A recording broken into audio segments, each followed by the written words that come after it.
શ્રી જીવ વિચાર સૂત્ર, જેના સ્વાધ્યાયમાં આપણે સ્થાવર જીવો વિશે વાત કરી રહ્યા છીએ. અને સ્થાવર જીવોની અંદર સૌપ્રથમ પૃથ્વીકાય, ત્યારબાદ અબકાય, ત્યારબાદ તેવકાય, જેની ગઈકાલે પણ આપણે વાત કરી હતી. તેવ એટલે જેની અંદર અગ્નિ ના જીવોની વાત છે. એક નાનકડો દીવો પ્રગટાવવામાં પણ અસંખ્ય અગ્નિકાયના જીવો મૃત્યુ પામે છે. જન્મ મરણ થયા કરે છે. તો ઇલેક્ટ્રિસિટી તો ખૂબ દૂર છે. એમાં તો ઓર વાસ્ટ એટલે કે ઓર વધારે જીવોની હિંસા થાય છે.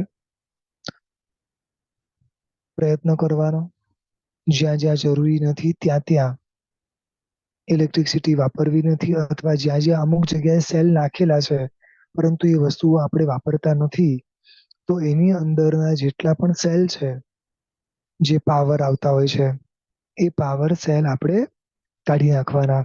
જેનાથી સૌથી મોટો ફાયદો શું થશે કે અનનેસેસરી એ બધા જ સેલ જે છે એ વપરાતા બંધ થઈ જશે. હજી આગળ વધીને બને ત્યાં સુધી જે પણ વસ્તુ લાવીએ એમાં બે ઓપ્શન ગોતવાના. સામાન્ય વસ્તુથી અગર એ વસ્તુ પતતી હોય, એટલે કે જીવની હિંસા કર્યા વગર, તો પહેલો પ્રયત્ન આપણો એ હોવો જોઈએ કે કોઈ પણ જીવની હિંસા કર્યા વગર એ વસ્તુ પતે. ન છૂટકે અગર ત્યાં કોઈક ઇલેક્ટ્રિસિટી વાપરવી પડે તો જ વાપરવી, ને તો વાપરવાની નહીં. થોડું હજી આગળ વધીને વિચારીએ તો આ અગ્નિના જે જીવો છે એનો વપરાશ આપણે મોટા ભાગે ક્યાં કરીએ છે? તો એ અગ્નિના જીવોથી લગભગ બીજા કોઈક જીવને મારવાનો મોટા ભાગે પ્રયાસ થતો હોય છે. મોટા ભાગે. અથવા તો કોઈ પણ વસ્તુ બાળવાનો પ્રયાસ કરતા હોઈએ છે.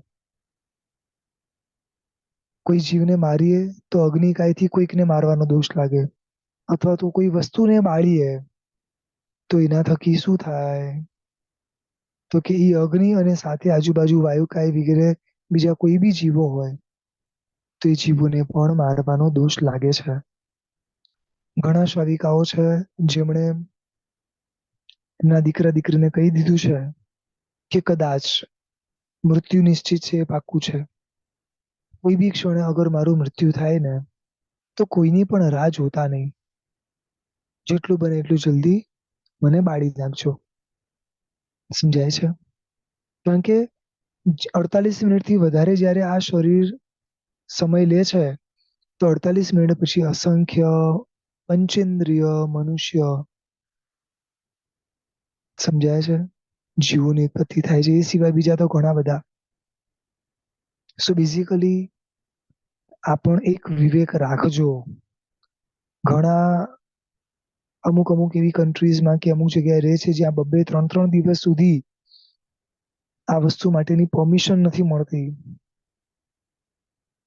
તો એના માટે તો સૌથી પહેલી વસ્તુ એ જ કહું છું કે પરમાત્માને એટલી પ્રાર્થના કરવાની કે મારો મૃત્યુનો અંતિમ સમય તારો વેશ અને તારો દેશ. સમજાયું? એટલે એની પહેલા તો જ્યાં પણ હો ને ત્યાંથી ઇન્ડિયા પાછા આવતા રહેજો. ઘણા શોખો ભોગવ્યા, ઘણું બધું જોઈ લીધું, ઘણી દુનિયા જોઈ લીધી, અને કદાચ તમે દીકરા દીકરી માટે કરીને રહેતા હો તો બી દીકરા દીકરી આમ બી તમારાથી દૂર રહે છે. એટલે આ બધી છે ને ખાલી મનને મનાવવાની વાતો છે. એટલે આ એક પ્રયાસ કરજો. અને ઘણા અત્યારે ઇલેક્ટ્રિકની અંદર પણ આ બધા કાર્ય પૂર્ણ કરતા હોય છે. તો ખાસ એમના માટે બી આ વસ્તુ કહું છું કે બને ત્યાં સુધી ઇલેક્ટ્રિકનો વપરાશ ન કરવો. કદાચ આપણને એવું લાગે કે ઇલેક્ટ્રિકમાં તો ફટાફટ થઈ જાય, એમાં તો વધારે સારું છે. પરંતુ પૂર્વે જેમ સમજાવ્યું એ પ્રમાણે જ્યારે આપણી પાસે બે ઓપ્શન હોય કે ઇલેક્ટ્રિક અને સામાન્ય અગ્નિ, તો આપણે શું કરવું? સમજાય છે?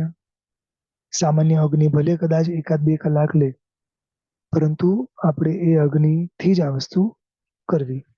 એટલે આ બધી વસ્તુઓમાં ખાસ ઉપયોગ રાખજો. અને આપણા કારણે કોઈ પણ આવા જીવોની ઉત્પત્તિ ના થાય, વધુમાં વધુ સમય ન રહે, ઓછામાં ઓછા સમયે બધું કાર્ય પતી જાય. કારણ કે છે તો છેલ્લે એક શરીર જ, એટલે આપણે પ્રયત્ન આપણી રીતે કરવાનો. જ્યાં જે પ્રમાણેની વ્યવસ્થા હોય એ પ્રમાણે કરવાનું. સો આપણે આપણા રીતે વિવેક દ્રષ્ટિ રાખીને બધું કરવાનું છે. એટલે ક્યાંય આપણા નિમિત્તે કોઈ વસ્તુ નવી બને નહીં, ઇલેક્ટ્રિસિટી કે કોઈ નવી વસ્તુ લાવે નહીં, અને કોઈના પણ માટે ઇલેક્ટ્રિકની વસ્તુ નવી લાવવી નહીં, અને કોઈને ઇલેક્ટ્રિકની વસ્તુ માટે સજેસ્ટ કરવું પણ નહીં. ખાસ ફરી રિપીટ કરું છું, ધ્યાન રાખજો. મારી વપરાયેલી કોઈ ઇલેક્ટ્રિક વસ્તુ હું કોઈને આપું છું તો પણ મને દોષ લાગે છે, અથવા તો હું કોઈના માટે લાવું છું તો પણ મને દોષ લાગે છે. એ ફ્રીજ હોય, વોશિંગ મશીન હોય, ટીવી હોય કે નાની નાની કોઈ પણ વસ્તુ હોય, એટલે બને ત્યાં સુધી એને પૂરેપૂરી વાપરવી. કદાચ છેલ્લે પસ્તીમાં કે કોઈક એવા વ્યક્તિને આપવી પડે તો પ્રભુ સદગુરુની સાક્ષીએ સંપૂર્ણ એને ભોસી આવી દેવું અને પછી જ એને આપવું. એટલે શું છે, એ વસ્તુના દોષ આપણને લાગે નહીં. પૂર્વના કાળની એક વ્યવસ્થા હતી કે જીવ હિંસાનું કોઈ પણ સાધન કોઈ એકબીજાને આપતા નતા, જેમ કે છરી, ચપ્પુ વગેરે. વચ્ચે તો એક એવો ટ્રેન્ડ આવ્યો હતો કે લોકો એવી એવી જ એકબીજાને ગિફ્ટ આપતા હતા. પણ આ બધામાં ધ્યાન રાખવાનું, ઉપયોગ રાખવાનો. સમજાય છે બરોબર? ક્યારે કોઈ શસ્ત્રનો, એટલે કે અગ્નિથી લઈને એવા કોઈ વસ્તુનો વપરાશ પણ નહીં કરવાનો, અને કદાચ કરવો પડે તો પોતાના પૂરતું રાખીને કોઈને પ્રેરણા થાય એવું કાર્ય નહીં કરવાનું. અને આવા અગર કોઈના બિઝનેસ હોય તો એને પણ ખાસ ઉપયોગ રાખવાનો. પેલા વસ્તુ કરવાની જ નથી ને કદાચ કરવી પડે તો દર મહિને એમને આ વસ્તુની આલોચના લઈ લેવાની. સમજાય છે બરોબર?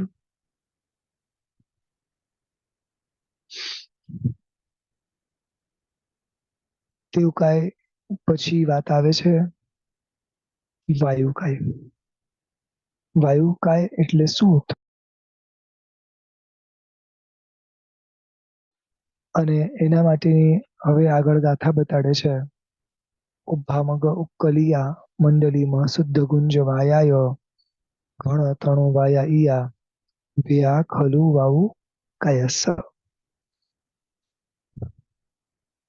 જુદી જુદી પ્રકારની હવાઓની વાત છે અહીંયા.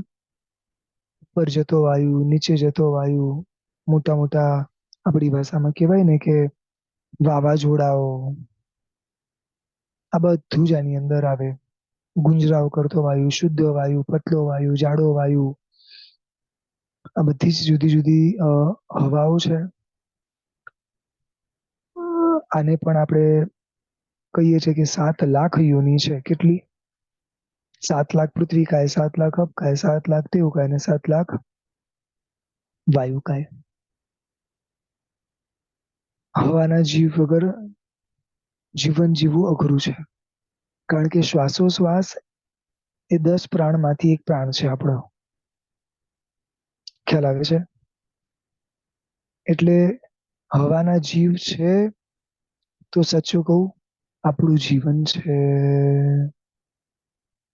ખ્યાલ આવે છે? એના થકી આપણું જીવન છે, એટલે એ આપણા ઉપકારી કહેવાય.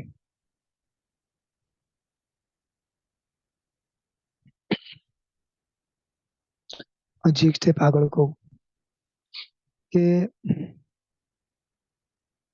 આ બધા જીવો પૃથ્વી અપ અને તેવુંની જેમ દેખાતા નથી, પણ છે બધે જ.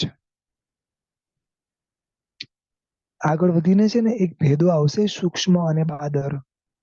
સૂક્ષ્મ જીવો આખા વિશ્વમાં ફેલાયેલા છે, પરંતુ બાદર જીવો લિમિટેડ છે. અત્યારે તમને ને મને જે પૃથ્વી કાય, અપકાય કે તેવું કાય દેખાય છે, એ બધે બધા બાદર કહેવાય. બાદર એટલે શું કે જેને તમે અનેક શરીર ભેગા થાય તો જોઈ શકો છો. એને શું કહેવાય? બાદર. બરોબર છે. તો તમને ને મને જે હવાનો સ્પર્શ દ્વારા અનુભવ થાય છે, એ હવાના જીવો પણ આખા વિશ્વમાં ફેલાયેલા છે. અને એ સૂક્ષ્મ અને બાહ્ય બે પ્રકારે છે. પરંતુ તમને ને મને જેનો અનુભવ થાય છે, એ બધા જ બાદર રૂપે વાયુકાયના જીવો છે. હવે સૌથી પહેલો પ્રશ્ન કે જે મારા ઉપકારી છે, હર પલ હર ક્ષણના ઉપકારી છે, અનંતા જીવોના ઉપકારી છે, કારણ કે શ્વાસોશ્વાસ તો દરેક જીવને જરૂરી છે. તો એ જીવની શું હું હિંસા કરું છું? એ જીવને શું હું મારું છું?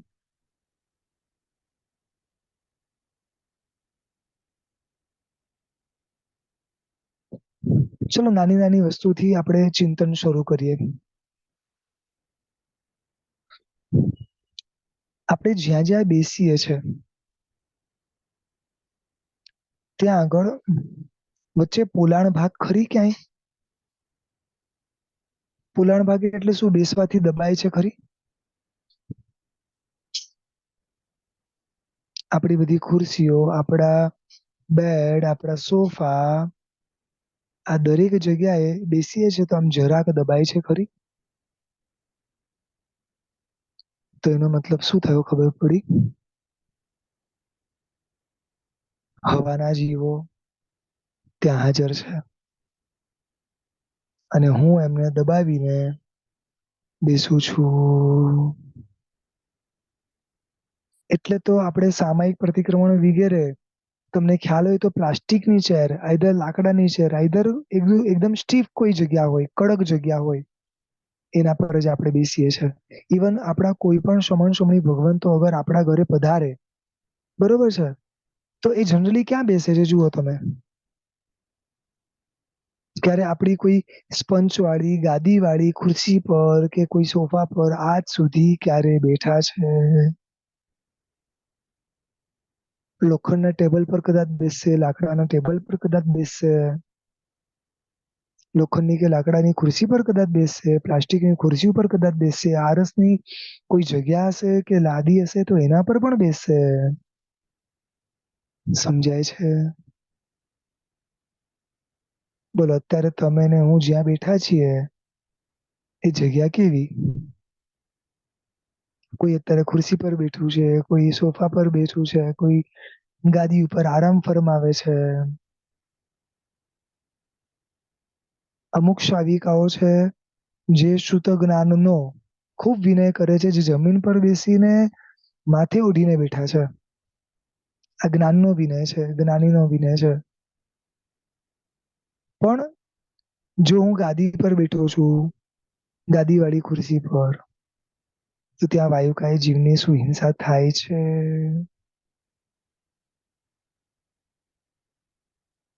વિચારજો હો શાવિકાબેન.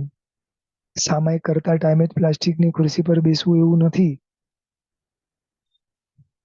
જ્યારે જ્યારે બેસવાનું થાય ત્યારે ત્યારે આ પ્લાસ્ટિકની ખુરશી પર જ બેસવું, પ્રયત્ન કરવો.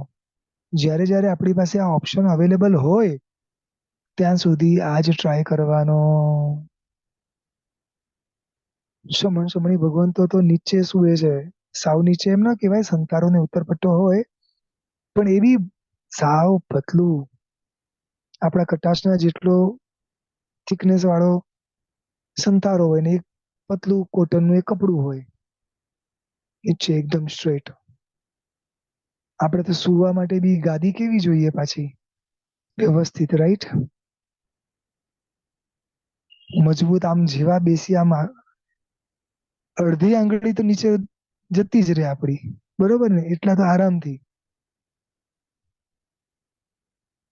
એટલે જે ખુશી ખુશીથી સોફા અને ટેબલો અને આ બધું બનાવડાવીએ છે ને, બહુ વિચાર કરજો શાવિકાઓ. ખ્યાલ આવે છે? એક શાવકભાઈને પ્રશ્ન પૂછ્યો. અહીંયા મુંબઈની છે ને લોકલ ટ્રેનો હોય, એમાં બે કોચ હોય, એક જનરલ કોચ હોય અને એક ફર્સ્ટ ક્લાસ કોચ હોય. તો હવે એ શાવકભાઈ તો એટલા કેપેબલ કે ફર્સ્ટ ક્લાસ એસી બધું જ બાય કરી શકે છે, કોઈ બી ટિકિટ બાય કરી શકે, એના માટે કોઈ મોટી વસ્તુ નથી. પણ એ નોર્મલ જનરલ ક્લાસમાં ટ્રાવેલ કરે. એટલે કોઈકે એમને પ્રશ્ન પૂછ્યો કે શા માટે તમે આમાં ટ્રાવેલ કરો છો? તમે આરામથી આમાં ટ્રાવેલ કરી શકો છો ને? તો કે જ્યાં ફર્સ્ટ ક્લાસ છે ત્યાં ગાદી છે, સ્પંચ છે. સમજાયું? અને હું બને ત્યાં સુધી એના ઉપર બેસતો નથી. સુવા માટે ઘરે વાપરવું પડે છે એ વસ્તુ અલગ છે. એકાદ બે બીજી જગ્યા કદાચ વાપરવું પડે છે એ વસ્તુ જુદી છે. બાકી હું બને ત્યાં સુધી અવોઈડ કરું છું.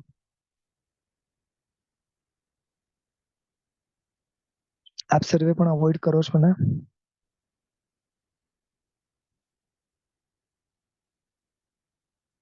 જો બહુ જ ઓછું આયુષ્ય બાકી છે, કેટલું બાકી છે ખબર નથી. હવે આટલા ઓછા આયુષ્યમાં હજી વધારે જીવની હિંસા કરીને જવું છે, કે પછી આ જીવની હિંસાથી બચીને જવું છે?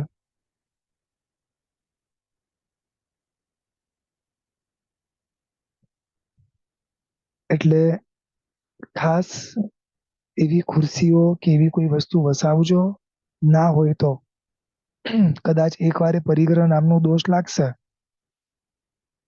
સમજાયું? પણ આટલા મોટા બીજા પાપોથી બચી જશું.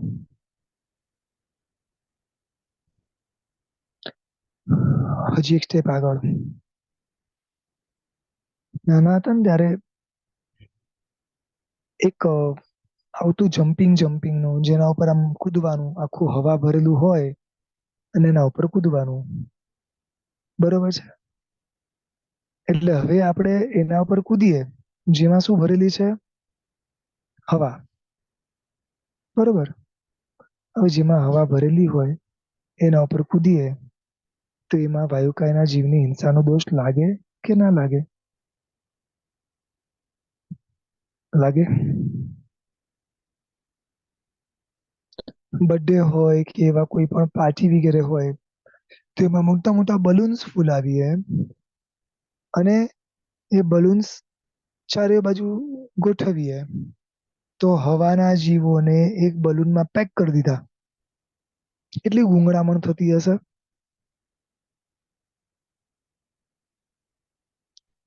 એક શોભા માટે કરીને આ વસ્તુ આપણે કરીએ. અરે હું તો નાનપણમાં બલૂન થી રમેલો છું, બોલો. અમને તો ગમતું. અમે તો છે ને અમારા મામાને ફોન કરતા કે તમે મોકલજો અમારા માટે. એક એક બબ્બે થેલીઓ મોકલતા. સમજાય છે? રોજના એકાદ બે બલૂન તો ફોડવાના જ અને ખુશ થવાનું પાછું. અને પ્રાઉડ બી ફીલ કરવાનું કે જો અમારી પાસે બલૂન છે પાછા. એમાં સમજો કે બર્થડે વગેરે હોય તો એ કેટલો લાંબો બલૂન હોય. સમજી ગયા ને તમે?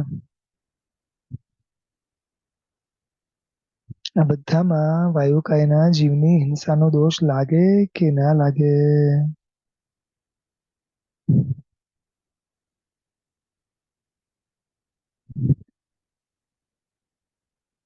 પહેલા છે ને ટ્રાવેલિંગ કરતા ને ત્યારે એક એવો પીલો આવતો જેમાં હવા ભરવાની, પછી માથાના નીચે મૂકીને સુઈ જવાનું. એટલે મારું માથું જરાક અધર રે ઉપર રે એના માટે કરીને કેટલાય હવાના જીવોને અંદર પેક કરી દેવાના. પછી શાંતિથી હું તો 4-5 કલાક કે 8 કલાક સુઈ જવું. પેલા જીવોને જે કરવું એ કરે. રીબાય, દુખી થાય, જન્મ મરણ કરે, મને કોઈ ફરક પડતો નથી. હું તો મસ્ત મજાનો સુઈ જાઉં. બરોબર ને?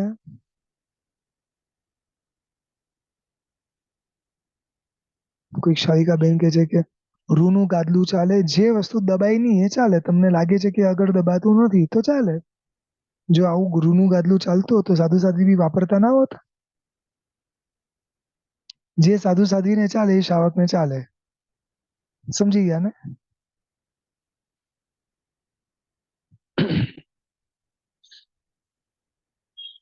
પછી હજી એક સ્ટેપ આગળ કહું કે કઈ કઈ જગ્યાએ હવા ભરવામાં આવે છે? કઈ કઈ જગ્યાએ હવા ભરવામાં આવે છે? ગાડીના ટાયરમાં આવે છે, સાયકલના ટાયરમાં આવે છે. કઈ સમજાય છે?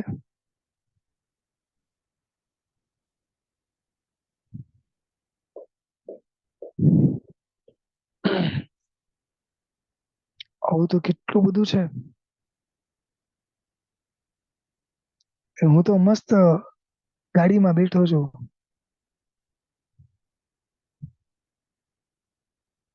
આપણને ખબર જ નથી કે આ ચારે ચાર ટાયરમાં બધામાં જે હવા ભરાયેલી છે, દોષ લાગે કે ના લાગે, જો એમાં જીવ હશે નહીં હશે વી ડોન્ટ નો, પણ હોવાની પૂરેપૂરી શક્યતા છે.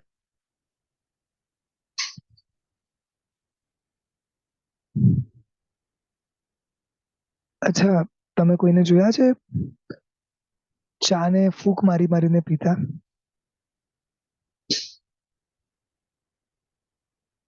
એક તો બરોબર ગરમ કરાવડાવવાની હો, અને ગરમ કરીને પીવાની પછી કઈ રીતે?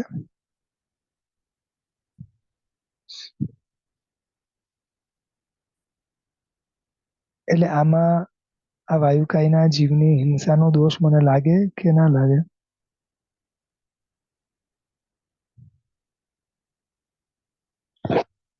એક છે ને બબલ્સ નું આવતું આમ લિક્વિડ આવે, ફૂક મારવાનું, મોટા મોટા બબલ્સ નીકળે. આમાં વાયુકાયના જીવની હિંસા થાય કે ના થાય?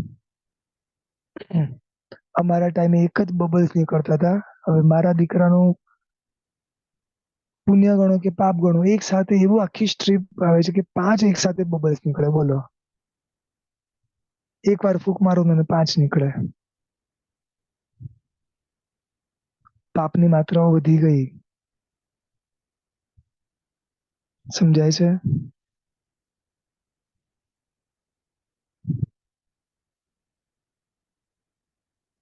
વિચારો.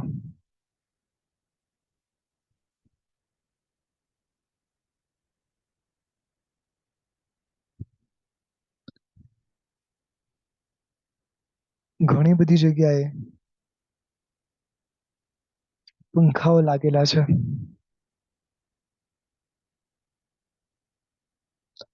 એક્ઝોસ્ટ ફેન થી લઈને બધું જ કઉ છું તમને. સમજાય છે? થાય વાયુકાયના જીવની હિંસા.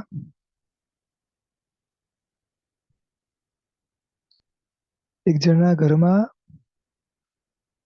સંડાસની અંદર પંખો, એ તમે ખાલી લાઈટ ચાલુ કરો ને એટલે એની જોડે પંખો ચાલુ થઈ જ જાય.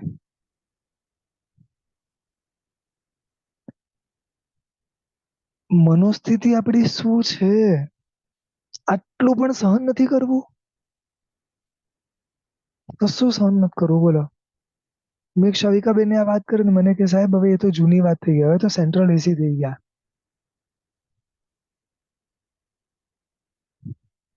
મને કે તમને હવે કોઈ ઘરોમાં પંખા જ નહીં દેખાય.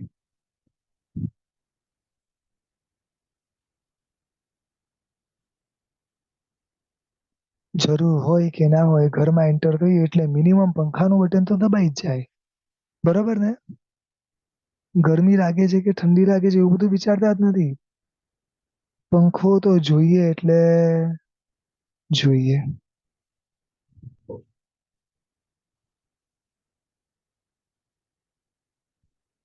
તમારું મારું શરીર એવી રીતે ઘડાયેલું છે કે આ બધું જ સહન કરી શકે એમ છે.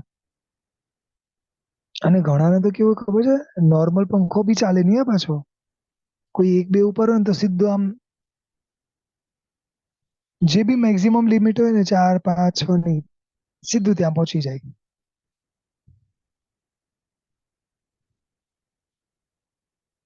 કઈ સમજાય છે?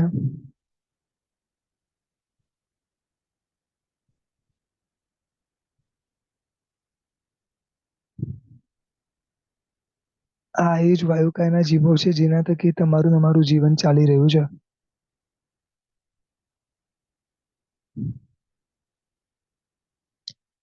અલગ અલગ મશીનો આવે છે, જેમ એક શાવિકાબેને કીધું કે વેક્યુમ ક્લીનર થી લઈને આવી બધી વસ્તુઓ, જેમાં તેવકાય થી લઈને વાયુકાય બધા જીવો, અને એમાં બીજા કેટલાય 10 જીવો ખેંચાઈ જાય કે કોઈ બી રીતે નુકસાન પહોંચે એ જુદું.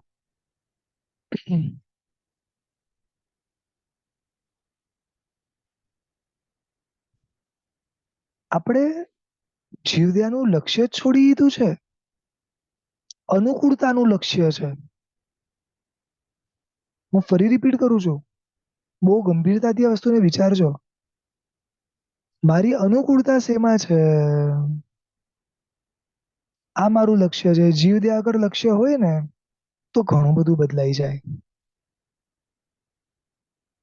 મોટા ભાગના લોકો એવી જગ્યાઓમાં રહે છે કે ખાલી બારી પણ શાંતિથી ખોલી દે ને તો આઈ ડોન્ટ થિંક કે, મને નથી લાગતું તમને પંખાની કે એસીની જરૂર હોય.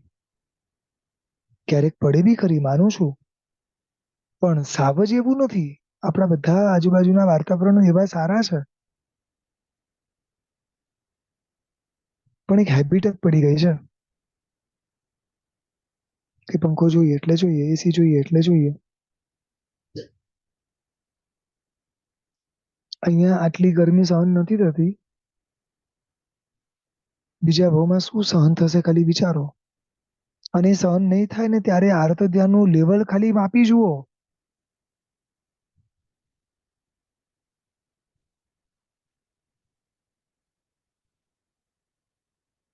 ખ્યાલ આવે છે?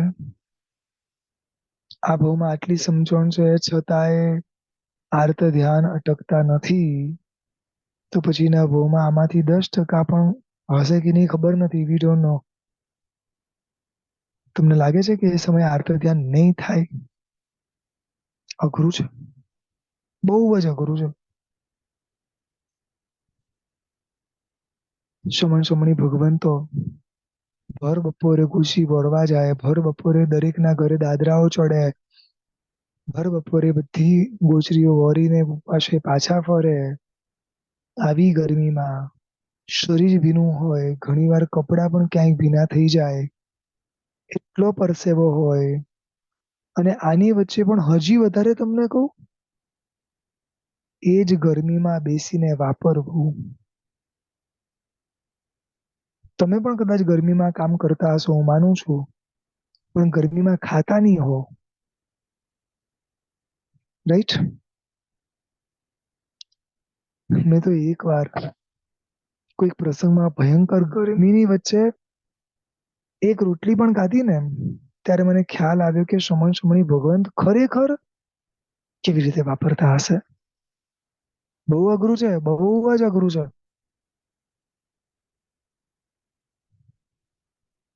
પણ છતાંય ખૂબ ચિત્તની પ્રસન્નતા સાથે એ ગોચરી વાપરે છે.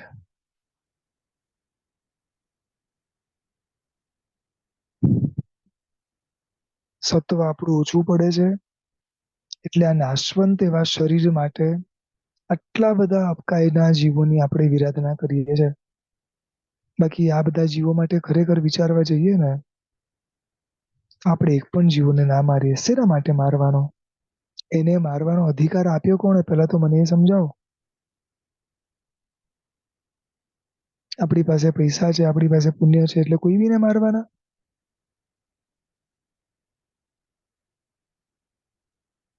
મને ધ્યાન છે, એક શાવક ભાઈ એના દીકરાને સમજાવતા હતા કે બેટા, આ ખાલી ખાલી પિચકારીથી પણ તું જે રમે છે ને, આમ એ પણ નહીં રમવાનું બેટા. કારણ કે હવાના જીવોને આમથી આમ કરો ને તો એને દુઃખ પહોંચે.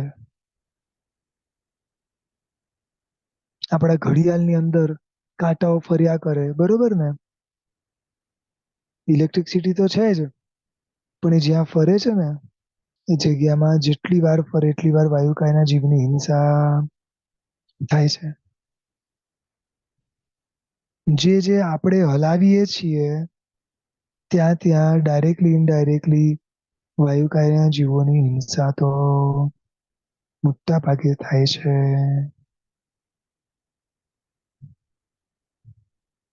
શ્રવણ અને સમણી ભગવાન તો આમ મુખે મોમબત્તી વગેરે રાખીને વાત કરે છે. કેમ ખબર છે? વાયુકાયના જીવની હિંસા ન થાય માટે. છેલ્લે આપણે ક્યારે આવી રીતે બોલ્યા હતા? કોઈ વિશિષ્ટ પ્રસંગોમાં ઉપદાન વગેરે હોય. બાકી ક્યાં બહુ ઓછું બોલાય છે આપણે. નથી બોલાતું એવું બી નથી, પણ બહુ ઓછું છે.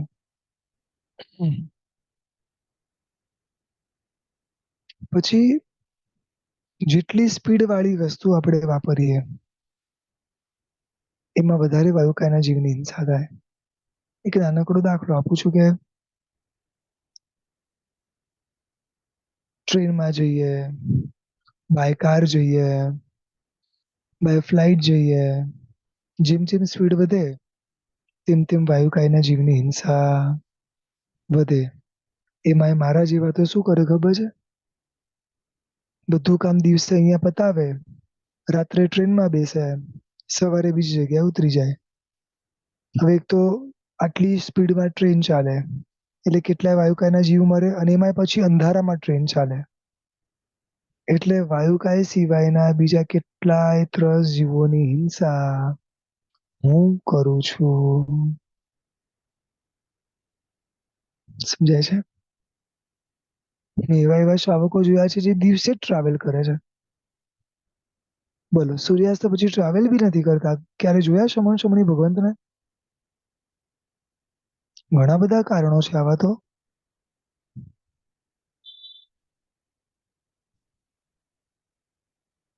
અને કેટલાય લોકોને તો ફ્લાઇટ સિવાય ફાવતું નથી.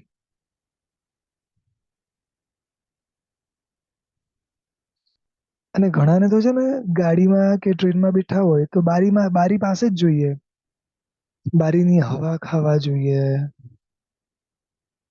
અને અમુક લોકો તો બારી પાસે ખાસ એના માટે જ બેસે, હવા ખાવા માટે.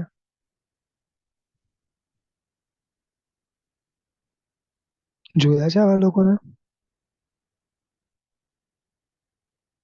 એટલે આમાં વાયુકાયના જીવની હિંસાનો દોષ લાગે કે ના લાગે?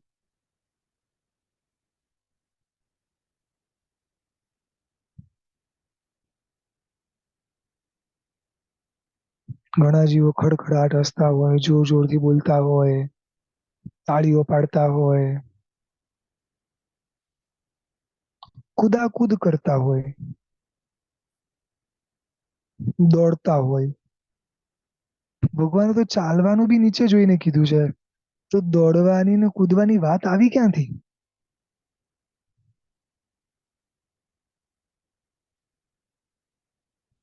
સમજાય છે? ઘણા લોકો અમુક વસ્તુઓ ફેંકે. એ બીજાને કંઈક આપવું હોય ને, ચાવી તો આમ ફેંકે.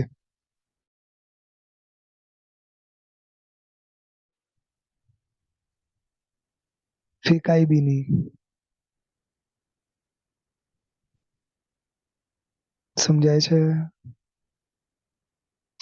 હાથમાં જ આપવાનું. કે જેટલું ફેંકો અને જેટલા ફોર્સથી ફેંકો, તેમાં વાયુકાયના જીવની હિંસા વધુ થાય. કેટલા લોકો આજે બી ઘરે પહોંચ્યા પછી કે ઓફિસ પહોંચ્યા પછી લેન્ડલાઇન થી જ ફોન કરે છે. કારણ કે લેન્ડલાઇન થી ઓલમોસ્ટ 80% ઉપર બધું વાયર થી કનેક્ટેડ છે. અને આ બધું જેટલું વાયરલેસ છે ને, સમજાય છે? બધાના રેડિયન્સ આખે ચારે બાજુ ફેલાયેલા હોય, એટલે અસંખ્ય વાયુકાયના જીવોની હિંસા થાય.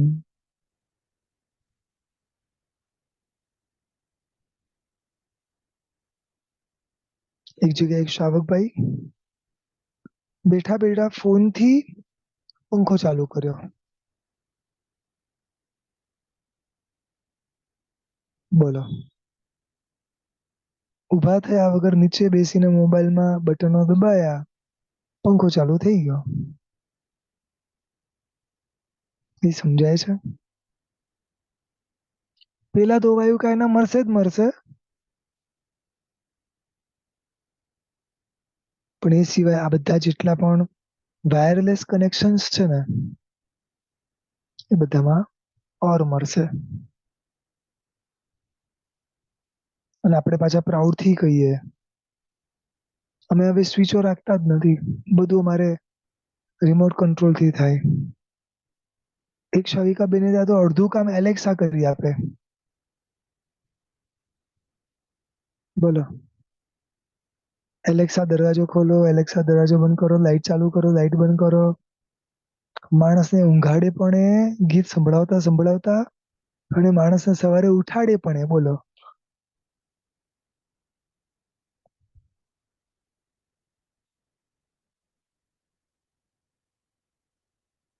આ બધી વાતો સાચી છે?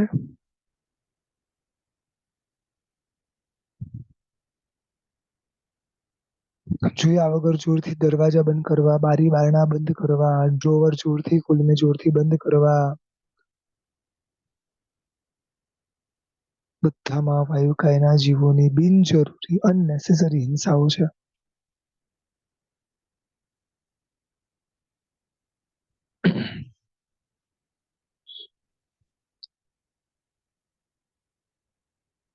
શમણ શમણી ભગવાન તો કપડા કદાચ સુકવે ને તો તરત એવું લાગે કે સુકાઈ ગયું છે, લઈ લે. સમજાય છે? જયારે બી એવું લાગે ને કે કપડું સુકાઈ ગયું છે, પછી 1 મિનિટ પણ વધારે ના રાખે. અને આપણી સિસ્ટમો કેવી છે ખબર છે? સુકવવાનો ટાઈમ ફિક્સ અને લેવાનો ટાઈમ પણ ફિક્સ. સવારે સુકવવાના અને રાત્રે લેવાના. ભલે ને 1 વાગે સુકાઈ ગયા, 4 વાગે સુકાઈ ગયા, પણ લેવાનો ટાઈમ તો ફિક્સ જ.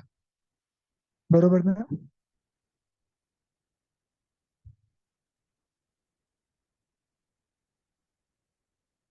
આમાં ખોટું શું કર્યું? એક વ્યવસ્થા ન કરી લેવા મૂકવાની બધી? શાસ્ત્રકાર ભગવાન તો કે છે આને આળસ કહેવાય. તમારી ઈચ્છા એ તમારી સગવડતા એ તમે લો,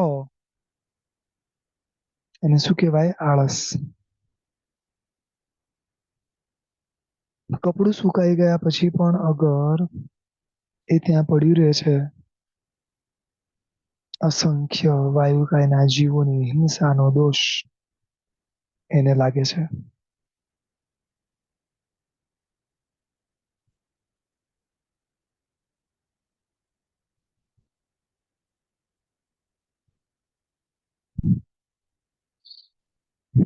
કંઈક સમજાય છે?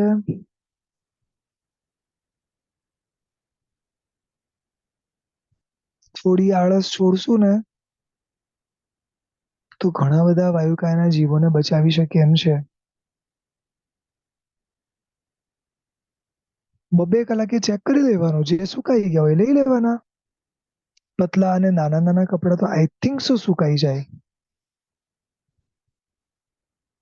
અને હવે તો બધા વોશિંગ મશીનમાં એવી રીતે જ નાખે છે કે બહાર નીકળે એટલે અડધા ઉપર તો પાણી કોરું થઈ જ ગયું હોય. તો પછી આટલા બધા કલાકો રાખવાની ખરેખર જરૂર ખરી? આ તો વાયુકાયના જીવો બિચારા બોલતા નથી અને શક્તિ નથી.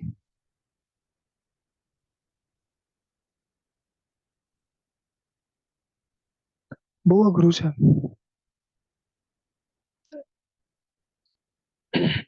ઘણા લોકો ઉપરથી પાણી પીએ આમ. 2-3 જણા પાણી પીવા વાળા હોય ને તો એક ગ્લાસ હોય ઉપરથી પાણી પીએ. જોયું છે આવું? આમાંય અસંખ્ય વાયુકાયના જીવોની હિંસા થાય. બોલો.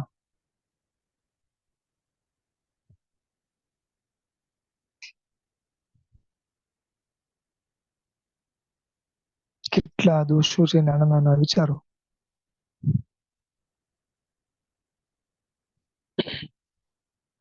ઘણી વાર છે ને એવું બી જોયું છે કે આપણી આજુબાજુ કોઈ જીવ હોય તો ઘણા લોકો ફૂંક મારતા હોય છે.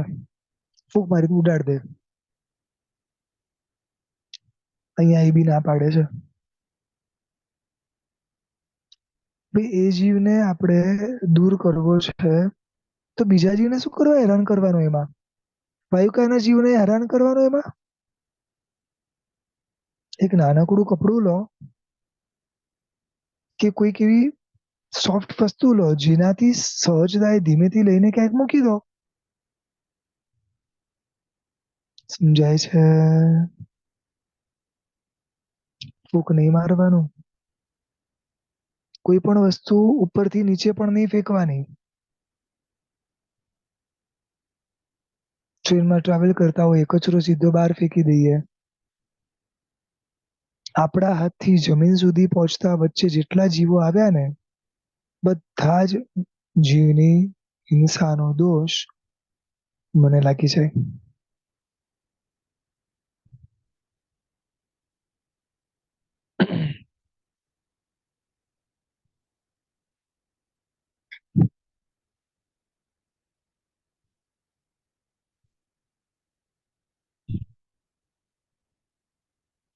બોલો.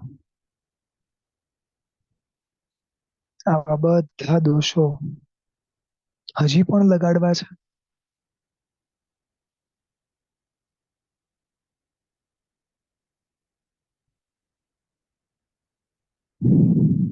ઘણા લોકો છે ને ચશ્માનો કાચ હોય ને એને પણ આમ ફૂંક મારીને સાફ કરે. ઘણા દાખલાઓ છે. હું જેટલું વિચારીશ એટલા નવા નીકળશે.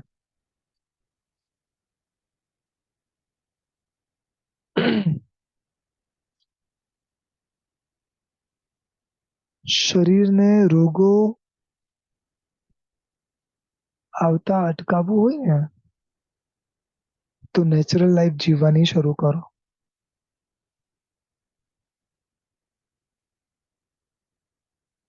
પંખા વગર, એસી વગર અથવા તો જે પણ રીતે શક્ય છે એ રીતે શરૂ કરો.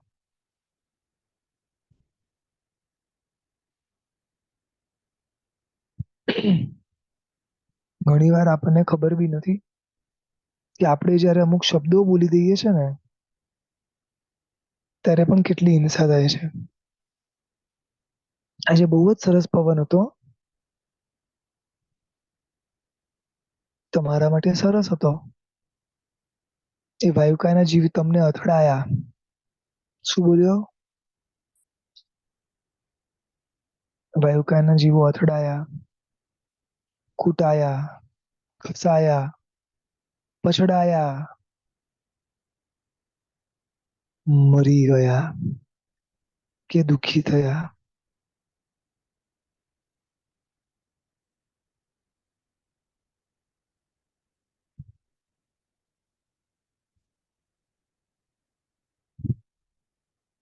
શું બોલી રહ્યા છે કઈ ખબર જ નથી પડતી. મેં એમ કીધું કે આજે હવા સરસ હતી એટલે ઈ હવાથી કોઈક પંખીનો માળો તૂટી ગયો. મેં એમ કીધું ને કે હવા સારી હતી એટલે આ દોષ પણ કોને લાગે? મને લાગે.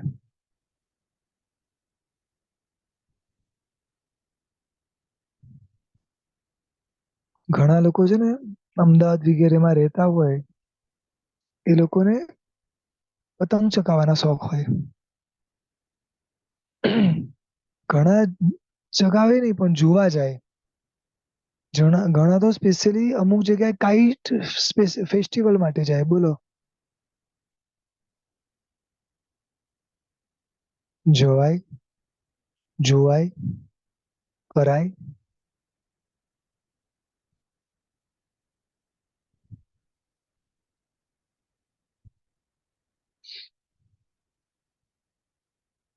આપણે જે ભવાલોચનાઓ લખીએ છીએ ને શમણ ભગવાનને આપીએ છીએ ને સચ્ચું કહું આપણા જીવનમાં કરેલા પાપોનું 0.0.1% બી આપણે યાદ નથી આવતું. ઘણી વાર રિયલાઇઝ બી નથી થતું કે ખરેખર આ પાપ હતું. રિયલાઇઝ પણ નથી થતું.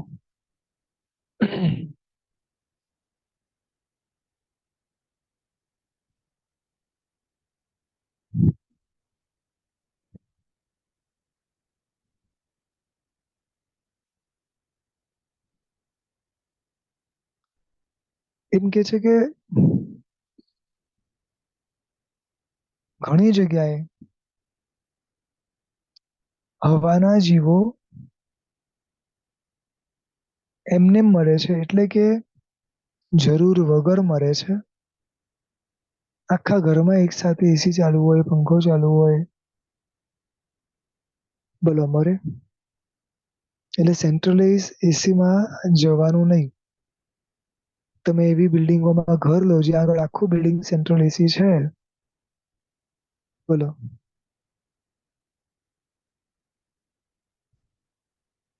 અચ્છા, ફ્રીજ શું છે? ઇલેક્ટ્રિક તો છે જ.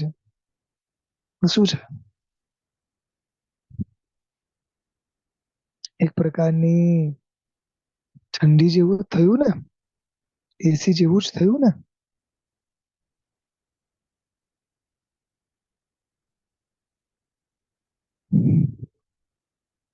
એક પ્રયાસ કરીએ. કેટલા જીવોને બચાવી શકશું એ તો નથી ખબર, પણ હવે પછી બને ત્યાં સુધી પ્લાસ્ટિકની ખુરશીઓ ઉપર બેસવું. લાકડાની કે લોખંડની ખુરશી ઉપર બેસવાનો આગ્રહ વધારે રાખશું. હવે પછી કોઈ પણ કપડા સુકાઈ જાય તો તરત લેવાની ઉપયોગ રાખશું. હવે પછી કોઈ પણ વસ્તુને સુકવવા માટે અનનેસેસરી પંખા ચાલુ નહી કરીએ. પોતી મરાઈ ગયું તો એને સુકવવા, કપડા સુકવવા અનનેસેસરી નહી કરવાનું. શાકભાજી લાયા હોય તો એને ધોઈને પણ સુકવવા માટે લોકો પંખા કરે છે. કોઈ પેઇન્ટિંગ્સ બનાવતા હોય તો પેઇન્ટિંગને સુકવવા લોકો પંખા કરતા હોય છે. ક્યારે પણ કોઈ પણ હવા ના જીવોને હું પેક નહી કરું. આની ખાસ યાદ રાખજો. હવાના જીવોને હું ક્યારે પેક નહી કરું. બલૂન્સ રૂપે કે પીલો રૂપે હું જાતે કરીને તો નહીં જ કરું. સમજાય છે?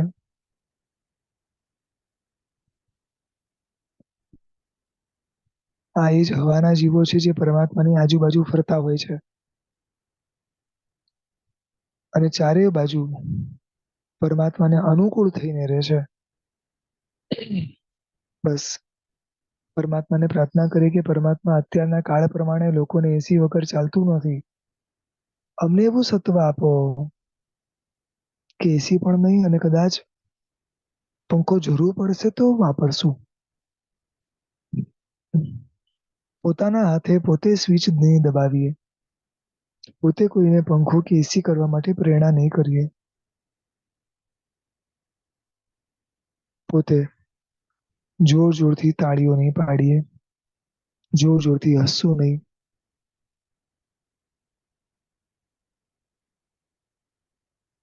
થઈ શકશે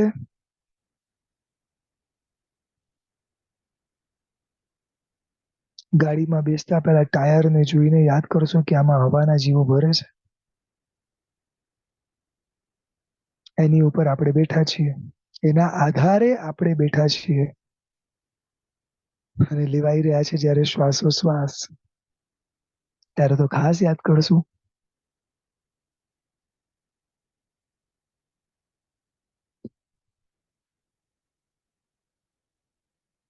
થેન્ક યુ કે શું એ હવાના જીવોને કે જેમણે ઘણાની તપશ્ચર્યાઓમાં ખૂબ શાતા આપી છે.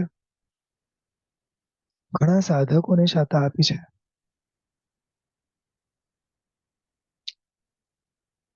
એ હવાના જીવો